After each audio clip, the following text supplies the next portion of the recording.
Let's flip the calendar back 2 months. The date is February 8th, and Anthony Davis is getting ready to make his debut for the Dallas Mavericks.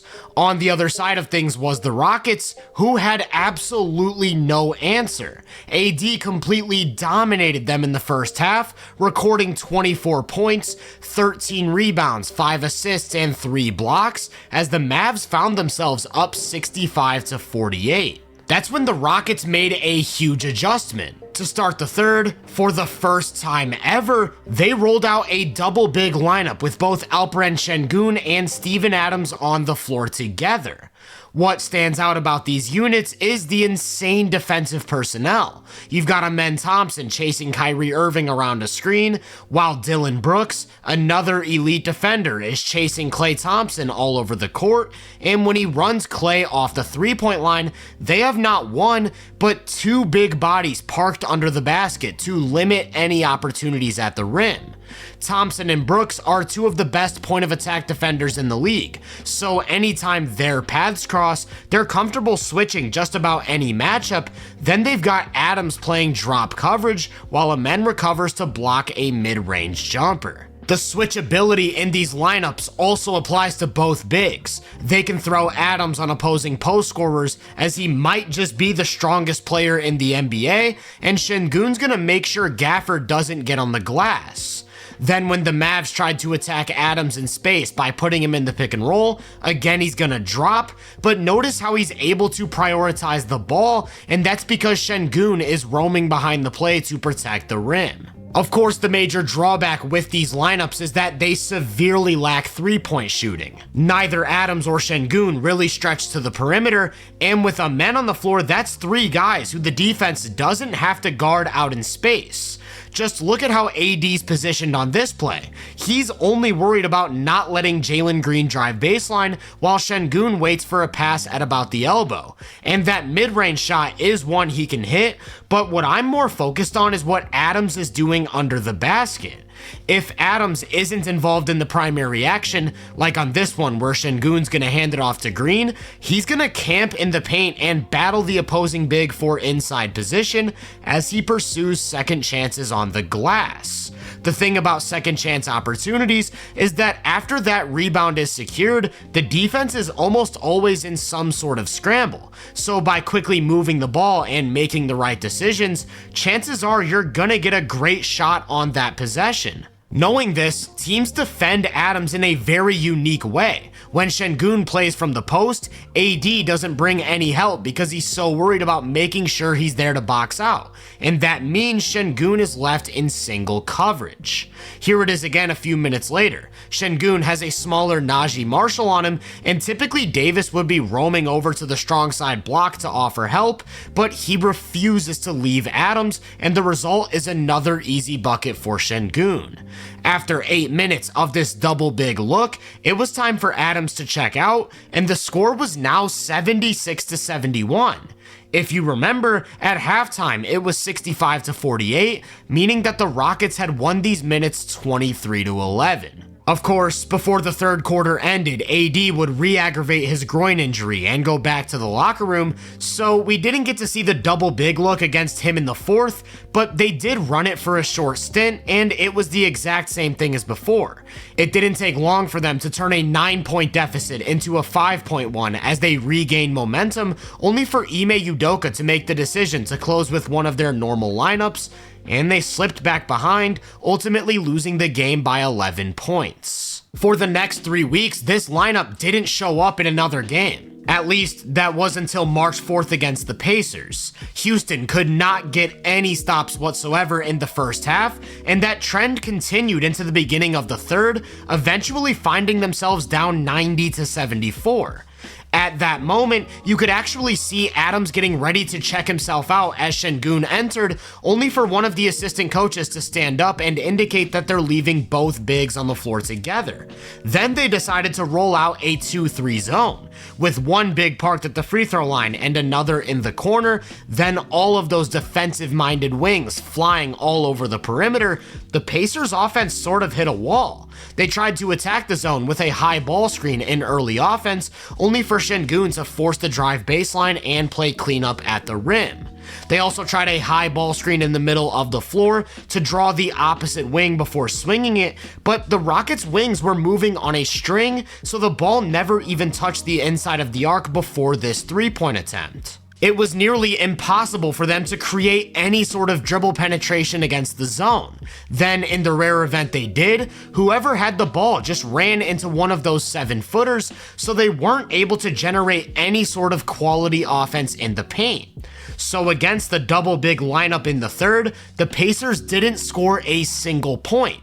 The Rockets won these minutes 9-0 and only found themselves down 7 entering the fourth. That's when they debut the absolute jumbo lineup. Amen at the 1, Eason at the 2, and Jabari at the 3 with the bigs, meaning that every single player on the floor for them was at least 6'7" with at least a 7-foot wingspan. The amount of size, length, and athleticism within this lineup was just off the charts, and in that 2-3 zone, the Pacers again couldn't create any pressure. With that said, they ran into some serious struggles on the other end of the floor when Indiana rolled out a 2-3 zone of their own. The drawback of this jumbo lineup is that the offensive talent is really limited. They wanted to run through Sengun in the middle, but they couldn't even get him the ball. So after about 2 minutes, Udoka pulled Adams, having cut the deficit from 16 to just 6 during that time.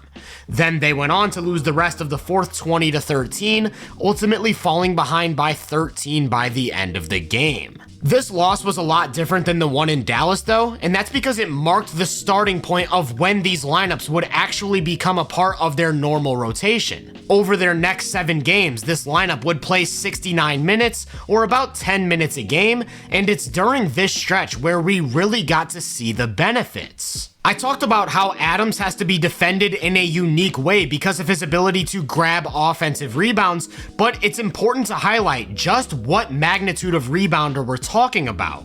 This season, he's averaging 7.7 offensive rebounds every 75 possessions, which is the most of any season with at least 700 minutes played. Yep, more than the best of Dennis Rodman, the best of Moses Malone, the best of Andre Drummond. Since offensive rebounds started being tracked back in 1973, no player has ever grabbed them at the rate that Steven Adams is right now. And that creates all sorts of problems for the defense, because if he's not putting it back himself, chances are he's quickly finding a shooter or a cutter for easy points. That means priority number 1 for most defenses is to make sure he doesn't get on the glass. And sometimes the only way to do that is to foul him, so they're spending a lot of time in the bonus. Going back to what I said earlier, he's able to space the floor in a very unconventional way. When Sengun attacks downhill, Misi's put in a tough spot where he can either leave him one-on-one or he can help and likely give up an offensive rebound as Adams secures the second chance and draws a foul. So Sengun's been finding himself in single coverage, and the Rockets are loving every second of it as he's one of the best post scorers in the NBA. On the season, he's 4th at about 4 points a game in the post, and on those plays, he's generating 1.06 points per possession as a scorer, which is good for the 65th percentile. Then he pairs that presence as a post scorer with high-level passing, meaning that when Adams is under the basket, it isn't just rebounds that the defense has to worry about. Basically, what I'm getting at is that when Sengun turns his back to the basket, leaving Adams isn't an option. That means help has to come from the perimeter, and the Rockets have enough shooting around those two to capitalize on these opportunities. With Sengun at the 4, most defenses are already running into a ton of mismatch problems. Those problems are then dialed up to an entirely different level whenever they go with Jabari Smith Jr. at the 3. Jabari's another guy who can use his size to punish smaller defenders, so now defenses have to worry about having a really big front court and avoiding cross matches in transition. Something I didn't mention is that Adams is a really good passer, so every now and then they'll run offense through him in the middle. With Jabari's ability to post up mismatches, that creates the option for all sorts of high-low action.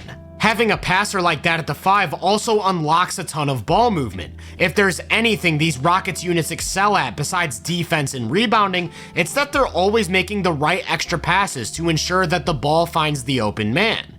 Here's one that starts with Jalen Green running the pick and roll, and when extra help slides down to the nail, he kicks it to Eason, who immediately attacks a closeout on a drive, draws more help, and kicks it out to Brooks, who's left with a warm-up jumper. Those pick and rolls are another big part of their offense. While Adams plays from under the basket and fights for position, they'll often set up the floor with an empty corner for Green and Sengun to run the two-man game. Once again, that means any help is going to have to come from Adams, which most defenses just aren't willing to do. Sometimes they'll go to a more traditional spread pick and roll look, but with Adams again playing from the dunker. And when it's Van Vliet handling, he's gonna be hunting for that pull-up 3. If the ball's running through Jalen or Fred and Sengun's screening, it begs the question of where Amen Thompson fits in. And the Rockets found an easy solution. If Amen's on the floor, the ball's just gonna run through him as the point guard while their wings space the floor from the weak side. He might not be a threat to shoot, but he's one of the most physically imposing downhill athletes the game has ever seen, so with a screen, it's tough to stop him from getting to the rim. And it isn't always Sengun who's screening. On this one, the Rockets want to avoid Bam, so they send Sengun to the baseline while Adams sets the screen. Now Amen's attacking Kevin Love as he gets to the rim for 2 points and a foul. In addition to the offensive rebounding, Adams is probably the game's best screener. So it's almost like he's a lineman blocking for Amen, the running back, to get into the defense, then they'll put a shooter in the weak side corner as a counter to any help. What about when the offense is running through those Sengun isolations though? That's when Amen takes advantage of inattentive defense through his genius movement, putting pressure on the rim not just as a cutter, but as an offensive rebounder as well, as he's averaging over 3 of those per 75 himself, which is the most of any non-big in the league. Adams is only the tip of the iceberg. Between Amen, Eason, and Jabari, they can field out lineups with 2 or 3 elite rebounding wings, and I haven't even gotten into Sengun.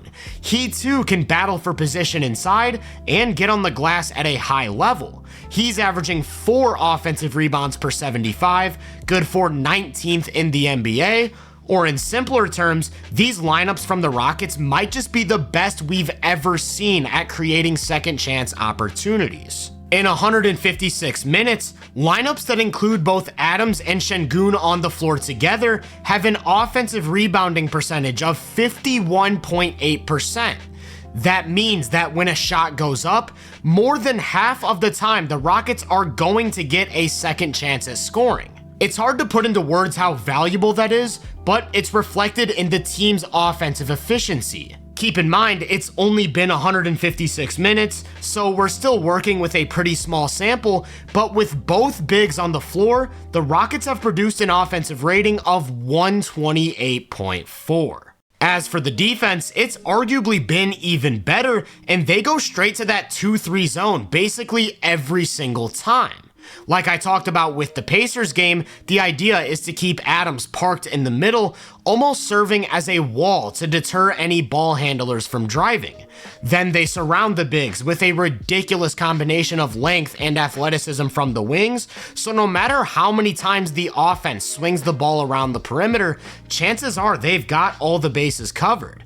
And it isn't just about the personnel, it's about the execution within their rotations. All 5 guys are moving on a string to protect both the paint and the three-point line, and the way they move without error makes it nearly impossible to completely break them down. That's why it's so tough to create dribble penetration against this zone. No matter how much an offense passes and screens, somebody's always there to pick up the ball, and they're able to make teams live on the outside. The same goes for the rare event that they find themselves playing man. The Bulls tried to counter with a double big lineup of their own, and that makes things so much easier for Sengun and Adams to just switch matchups anytime one of the bigs freed up, while one of them would always roam under the basket as a last line of defense at the rim. Even in man coverage, they're still looking to zone up the ball though. Like against Zion, they put Sengun on him, then had Adams completely abandon his own man to sit in the driving lane. That forces the offense to go elsewhere and again prevents dribble penetration.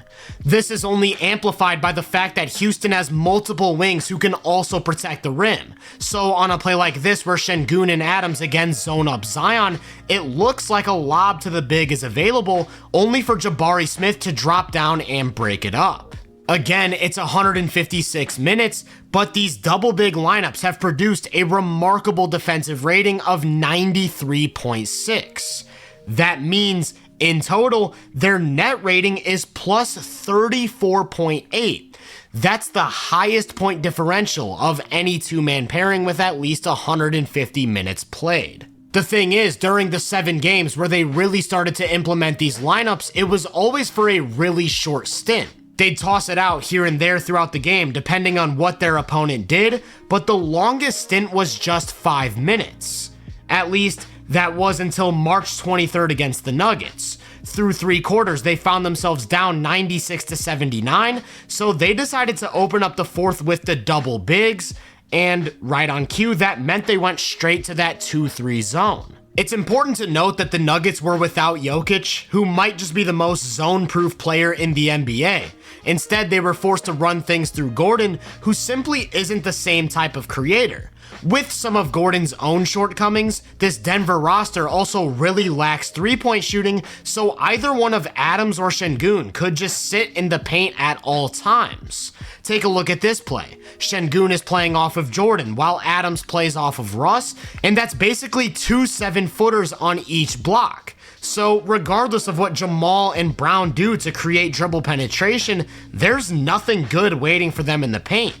As a result, the Nuggets simply could not score. They struggled to put pressure on the rim, and in the rare event they got there, those bigs were shutting off their water. On the other side of things, they of course went straight to Sengun in the post, and it's the exact same thing I already talked about. Except the Nuggets adjusted by going to a 2-3 zone of their own in hopes of making the Rockets look elsewhere, which they did successfully. Instead of trying to run through the post, they simply started with the ball up top, then had Sengun set a flare screen for Brooks on the wing, leading to a couple big threes and forcing Denver to go back to man. That's when Houston can get into their typical offense. They wanted to attack DeAndre Jordan in space, so a bunch of their possessions started with Adams setting a high ball screen for Jalen to turn the corner and get downhill. The rest of the plays were spent running through Sengun's isolations, and I can't stress enough how important it is to note the spacing. They've stacked one side of the floor with 3 more than capable shooters, while Adams takes Jordan out of the play by fighting for position. There's nobody to help, and the result is a trip to the line. After about 8.5 minutes of play, the double big lineup had cut that 17-point deficit down to 9. But that's when Udoka called a timeout, pulled Adams, and decided to again close with one of their normal lineups, to which they ended up losing by 5. So you can see how the double big unit is almost deployed as a wild card. In very specific situations, it makes sense to overwhelm opposing teams with size on both ends of the floor, but up to this point, the coaching staff still hadn't shown a willingness to fully lean into it or close out games with it. That changed 2 days later against the Hawks. Instead of falling behind and using this lineup to dig out of a hole, this time around they found themselves up by 20 entering the 4th. For that reason, they didn't feel a need to go with the double bigs right away, just sticking with one of their usual lineups. That didn't work out so well though. The Hawks won the first 4 minutes of the quarter 16-4, cutting Houston's lead from 20 down to just 8, and that's when it was time for Adams to enter the game. At this point, you're probably tired of hearing why the lineup works, so I'll spare you the details. But this was the first time ever that the Rockets closed a game with Adams and Sengun on the floor together. They proceeded to immediately turn things around, going on a 12-3 run to go up by as many as 13, and by the end of the game, they had maintained a 7-point advantage in the win.